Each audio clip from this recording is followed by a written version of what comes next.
Course code 8623 unit number 3 social studies.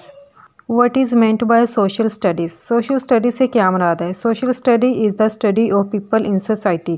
यानी कि किसी भी माशरे के अंदर लोगों का मतालिया सोशल स्टडी कहलाता है। लोगों का मतालिया किस चीज़ के हवाले से किया जाता है कि लोग कैसे रहते थे और उन्होंने खुद को कैसे ऑर्गेनाइज़ किया। सोशल स्टडी एक ब्रॉड डिसिप्लिन है। इसके अंदर मुख्तलिफ़ किस्म के फील्ड्स आ जाते हैं, जैसे कि इसमें सोशियोलॉजी आता है। सोशियोलॉजी किसको बोलते हैं? स्टडी ऑफ सोसाइटी को। तो सोशियोलॉजी के अंदर हम लोग देखते हैं कि सोसाइटी कैसे बनती है, कि ये लोगों के मिलने से बनती है और फिर लोग जो है उस सोसाइटी के अंदर क्या क्या काम करते हैं। इस तरह सोशल स्टडीज़ के अंदर एंथ्रोपोलॉजी आती है। एंथ्रोपोलॉजी किसे कहते हैं? किसी भी कल्चर की स्टडी को एंथ्रोपोलॉजी बोलते हैं। तो हम लोग सोशल स्टडी के अंदर देखते हैं कि पास्ट में यानी कि जो माजी था उसमें लोग रहते थे और उनका क्या कल्चर था। जैसे कि हर एक कॉन्टिनेंट के अंदर हम लोग देखते हैं तो एक स्पेसिफिक टाइप का वहाँ का कल्चर होता है और हर एक कंट्री का दूसरे कंट्री से कल्चर जो है डिफरेंट होता है। फिर सोशल स्टडी के अंदर हम लोग ना सिर्फ एंथ्रोपोलॉजी देखते हैं बल्कि इसके अंदर हिस्ट्री को भी स्टडी किया जाता है।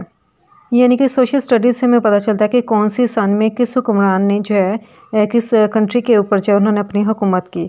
इससे हमें मुख्तलिफ जो कंट्रीज़ हैं उनके गवर्नमेंट सिस्टम के बारे में भी पता चलता है, हमें उसकी जियोग्राफी के बारे में भी पता चलता है। यानी कि सोशल स्टडी एक ब्रॉड डिसिप्लिन है। इसके अंदर कौन कौन से फील्ड्स आ जाते हैं? सोशियोलॉजी, एंथ्रोपोलॉजी, हिस्ट्री, गवर्नमेंट और जियोग्राफी। इस टॉपिक की फर्स्ट मेन हेडिंग है ऑब्जेक्टिव्स ऑफ सोशल स्टडीज़।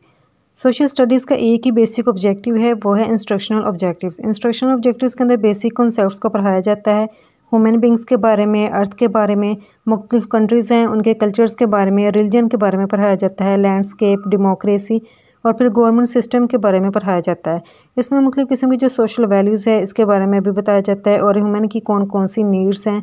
और कोई भी सोसाइटी है या फिर कोई भी सिटी है तो उसके जो सिटीज़न हैं वो कैसे रहते हैं और वो किस तरीके से अपने कंट्री के अंदर आने वाले जो लोग हैं फॉरेन टूरिस्ट उनकी कैसे मेहमान नवाजी करते हैं। इस टॉपिक की सेकंड मेन हेडिंग है how to teach social studies. Social studies को कैसे पढ़ाया जाए। अब जैसे कि सोशल स्टडी के अंदर हिस्ट्री भी पढ़ाई जाती है तो टीचर जो है ये सोचेगा कि हिस्ट्री जो है एक बोरिंग सब्जेक्ट है और स्टूडेंट को भी बोरिंग लगेगा, तो क्यों ना मैं इसे इस अंदाज से पढ़ाऊँ कि बच्चों को भी इसकी समझ आ जाए और क्लास के अंदर भी इंटरेस्ट लें। तो इसके लिए टीचर जो है हिस्ट्री को एक स्टोरी की शक्ल में जो है उनको बता सकता है। इस तरह बच्चे उसमें उसको जो है सही तरीके से सीख सकते हैं, उसको तवज्जो से सुन सकते हैं। इसके अलावा टीचर चाहे तो मल्टीमीडिया के ऊपर भी उनको कुछ ना कुछ दिखा सकते हैं, क्योंकि जब बच्चे वीडियोज़ देखेंगे तो उन्हें वो चीज़ें ज़्यादा याद रहती हैं। जैसे कि अगर टीचर हिस्ट्री पर जो है किसी हुक्मरान के बारे में कुछ बताना चाहता है तो वो उसके रिलेटेड कोई मूवी उसको दिखा दे बच्चों को, तो बच्चों को उसकी सही से समझ आ जाएगी। इसके अलावा टीचर जो है वो क्वेश्चंस के ज़रिए भी बच्चों को पढ़ा सकता है, चार्ट्स वगैरह को, मॉडल्स वगैरह को यूज़ करते हुए भी। जैसे कि अगर टीचर जो ज्योग्राफी पढ़ाना चाहता है उसके लिए वो चार्ट्स यूज़ करेगा, इसके अलावा जितने भी मॉडल्स वगैरह हैं उसको यूज़ करेगा। थर्ड मेन हेडिंग है सिलेक्टिंग एंड ऑर्गेनाइजिंग कंटेंट।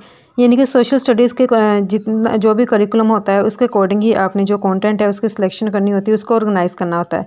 तो अब एक टीचर है क्लास के अंदर जाकर बच्चों को पढ़ाना चाहता है तो उसके लिए सबसे पहले उसे ये सोचना है कि जो कंटेंट उसने पढ़ाना है उनको कि क्या टीचर को खुद भी उसकी समझ है या नहीं। इसलिए पहले उस कंटेंट को अच्छे से समझने की ज़रूरत है। फिर सेकंड, जब टीचर को कंटेंट की समझ आ गई है तो वो ये सोचेगा कि जब मैं ये अपने स्टूडेंट को पढ़ाऊंगा या फिर उनको इसके नोट्स प्रोवाइड करूंगा तो क्या वो उनके लिए इंटरेस्टिंग होंगे, उनके लिए अंडरस्टैंडेबल होंगे या नहीं। तीसरा, इसके बाद टीचर सोचता है पेडागोजी के बारे में। पेडागोजी किसे कहते हैं? एक ऐसी स्किल होती है जिसको यूज़ करते हुए आप लोग स्टूडेंट को पढ़ा सकते हैं। तो इसमें फिर टीचर सोचता है मैं फ़लाँ इवेंट्स जो है अपने स्टूडेंट को एक्सप्लेन करना चाहता हूँ तो मैं उसको कैसे करूँगा। अगर मैं कोई प्रिंसिपल समझाना चाहता हूँ तो वो उसको मैं कैसे समझाऊँगा। यानी कि मेरे पास सिर्फ एक नॉलेज ही नहीं होना चाहिए बल्कि मुझे ये पता होना चाहिए कि अगर कोई मेरे से पूछे कि आप मुझे फ़लाँ चीज़ को समझाओ तो मुझे ये तरीका पता होना चाहिए कि मैंने उसको कैसे समझाना है। सोशल स्टडी जैसे कि एक ब्रॉड डिसिप्लिन है तो इस हवाले से देखा जाए तो नेक्स्ट इसकी हेडिंग है diversity of topic. Diversity of topic जैसे कि सोशल स्टडी जो है एक ब्रॉड डिसिप्लिन है तो इस हवाले से इसके अंदर काफ़ी ज़्यादा कंटेंट आ जाता है। तो इसके अंदर बच्चों को वैल्यूज़ और एटीट्यूड के बारे में सिखाया जाता है, जैसे कि उसको इक्वालिटी के बारे में बताया जाता है, उसको जस्टिस के बारे में बताया जाता है और स्टूडेंट को नॉलेज दिया जाता है किस चीज़ के बारे में, जैसे कि हिस्ट्री के बारे में, मुख्तलिफ कंट्रीज़ का क्या कल्चर है, उनकी लैंड के बारे में इंफॉर्मेशन दी जाती है। फिर जैसे कि एलिमेंट्री स्कूल के बच्चे हैं तो उनको जो ट्रैफिक के रूल्स हैं वो भी बताए जाते हैं। उनको बताया जाता है कि उन्होंने स्कूल के डिसिप्लिन को भी फॉलो करना है और उसके जो रूल्स हैं उसको भी अंडरस्टैंड करना है। फिर सोशल स्टडीज़ में ग्लोबल एजुकेशन के ऊपर भी तालीम दी जाती है, और वो किस हवाले से, जैसे कि मुख्तलिफ ग्लोबल इश्यूज़ हैं, चाहे वो वाटर की सिक्योरिटी के हवाले से हो या फिर इन्वायरमेंट को प्रोटेक्ट करने के हवाले से हो या फिर मुख्तलिफ कंट्रीज़ के क्लैशेस की वजह से हो। जैसे कि हम इसराइल और पैलेस्टाइन जो है उसका देख सकते हैं, नॉर्थ कोरिया का साउथ कोरिया के साथ है इशू चल रहा, और पाकिस्तान का इंडिया के साथ कश्मीर के इशू पर है।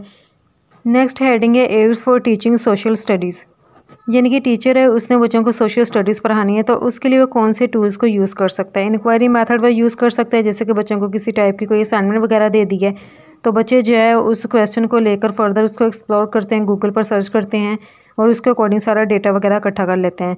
एविडेंस बेस भी टीचर यूज़ कर सकता है, जैसे कि टीचर जो है जियोग्राफी के बारे में अगर पढ़ा रहा है कोई टॉपिक और उसमें वो रॉक्स वगैरह के बारे में पढ़ा रहा है तो टीचर को चाहिए कि वो अगर उस कंट्री के अंदर वो वाली रॉक्स पाई जाती हैं तो वहाँ पर बच्चों को लेकर जाए, बच्चे उसको देखें, यानी कि एक एविडेंस जो है उनको प्रोवाइड करें।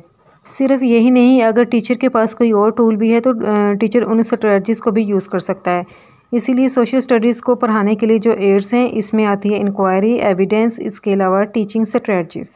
नेक्स्ट मेन हेडिंग है इसके अंदर skills learned through social studies. Social studies के ज़रिए कौन कौन से स्किल्स को सीखा जा सकता है। सोशल स्टडीज़ के ज़रिए बेसिकली स्टूडेंट 3 टाइप्स की स्किल्स को सीखते हैं। स्टडी स्किल्स है, क्रिटिकल थिंकिंग है, इसके अलावा सोशल पार्टिसिपेशन। अब जैसे कि सोशल स्टडीज़ के अंदर जो स्टूडेंट है वो जियोग्राफी को जब स्टडी करते हैं तो उन्हें पता चलता है कि उन्होंने ग्लोब कैसे बनाना है, फ़लाँ चीज़ें जो हैं वो कैसे बनानी है, किसी कंट्री का मैप कैसे ड्रा करना है, उनको पता चलता है कि उन्होंने नोट्स वगैरह कैसे बनाने हैं। तो ये स्टडी स्किल्स बच्चों को पता चल जाती हैं। इसके अलावा इसके अंदर मुख्तलिफ़ किस्म के जैसे कि सब्जेक्ट्स हैं तो स्टूडेंट सोचते हैं कि अगर हमारे कंट्री का ये वाला कल्चर है तो फ़लाँ कंट्री का, अगर उनका इंटरेस्ट हो उस कंट्री के ऊपर, तो उनका जो है कल्चर कैसा होगा, कि वहाँ के लोगों पर जो है कि किस किस ने हुकूमत की थी। तो इस तरह क्रिटिकल थिंकिंग स्किल्स भी पैदा होती हैं और फिर स्टूडेंट जो है एक दूसरे के साथ पार्टिसिपेट करते हैं।